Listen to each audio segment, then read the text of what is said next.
ہوگی امتیاز جلیل تمہاری نیند حرام کر کے رکھے گا انشاءاللہ تعالی۔ لوگ ہمارے مخالفین جو سیکولر پارٹی بھی ہیں، بی جے پی، شیو سینا بھی ہے، وہ بولتے کہ مجلس اگر جلوس نکالے گی تو دنگا ہوگا، مجلس اگر پروٹیسٹ کرے گی تو لا اینڈ آرڈر کا پرابلم ہوگا، اور ہمارے ہی گھر میں بیٹھے ہوئے ایسے لوگ ہیں جو یہی بات کہتے ہیں کہ نہیں احتجاج نہیں کرنا چاہیے، احتجاج کرنے سے گڑبڑ ہو جائے گی۔ ارے سنو، جو ہم پر الزام لگاتے ہیں، ہم اپنی ذات کے لیے احتجاج نہیں کر رہے تھے، ہم اپنے سیاسی فائدے کو سامنے رکھ کر احتجاج نہیں کر رہے تھے۔ اگر ہم نے احتجاج کیا تو ہمارے سامنے ہماری آخرت تھی۔ اگر ہم نے احتجاج کیا اور جو لاکھوں ہزاروں کی تعداد میں فرزندان توحید اس مہاراشٹرا کے اس تاریخ احتجاج میں شرکت کیے، وہ صرف اور صرف اس لیے شرکت کیے کہ وہ اس بات کو جانتے تھے کہ دنیا میں مجھے جو کچھ ملا وہ نبی کریم صلی اللہ علیہ وسلم کے صدقے اور طفیل میں مجھے ملا۔ جو ہزاروں کی تعداد میں لوگ مہاراشٹرا کے کونے کونے سے، تو کوئی موٹر سائیکل پر آ رہا تھا تو کوئی پیدل آ رہا تھا، لوگوں نے پوچھا یہ گاڑیوں کا قافلہ ہے جس کی قیادت امتیاز جلیل کر رہا ہے، تو موٹر سائیکل پر کیوں آئے؟ تو سب نے کہا کہ ہم اپنے رشتے غلامی کو مضبوط کرنے کے لیے آئے ہیں، ہم محمد صلی اللہ علیہ وسلم کے امتی ہیں، ہم اپنی غلامی کو ثابت کرنے کے لیے آئے ہیں۔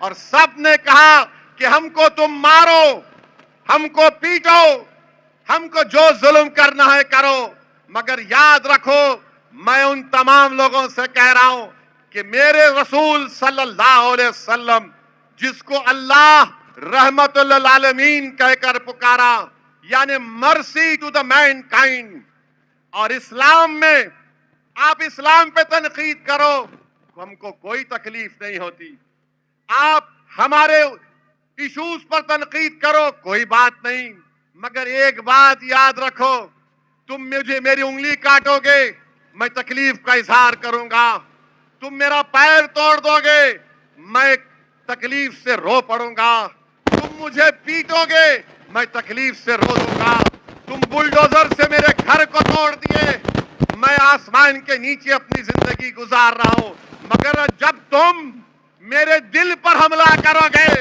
تو جسم کی ہر قربانی دینے کے لیے تیار ہو جائیں گے، مگر رسول کی شان میں محمد مصطفیٰ صلی اللہ علیہ وسلم سے گستاخی ہم برداشت نہیں کریں گے۔ رسول اللہ صلی اللہ علیہ وسلم، prophet Muhammad peace be upon him, ہمارا دل ہے، دل پر کوئی حملہ نہیں کر سکتا، سر اور جسم پر حملہ برداشت کریں گے۔ اور بکواس بکتے ہیں، لوگ بولے ہیں کہ صاحب وہ فلاں شخص نے رسول اللہ صلی اللہ علیہ وسلم کے بارے میں اناپ شناپ بکا۔ میں آپ سے کہہ رہا ہوں کہ جس کو اللہ نے رحمت للعالمین بنا کر بھیجایا، اللہ نے جس کو مبشر کہا، بشیر کہا، ارے آسمان پر تھوکنے سے آسمان پر تھوک نہیں جاتا، تھوکنے والے کے چہرے پر تھوک گرتا ہے۔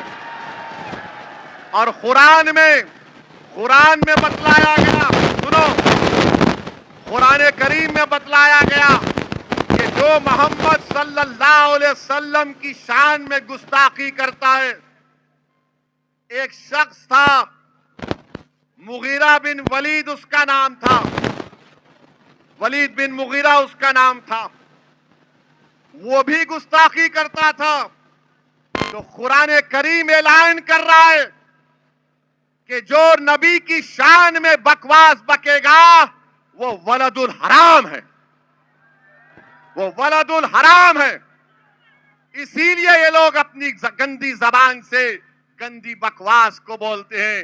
ارے تم بول رہے ہو تو یاد رکھو قانون تو سب کے لیے ہے نا، آپ جب بول چکے تو کیا مہاراشٹرا کے مکھیہ منتری کو یہ زیب دیتا ہے کہ ایک ناتھ شنڈے اس کا ساتھ دیں؟ کیوں؟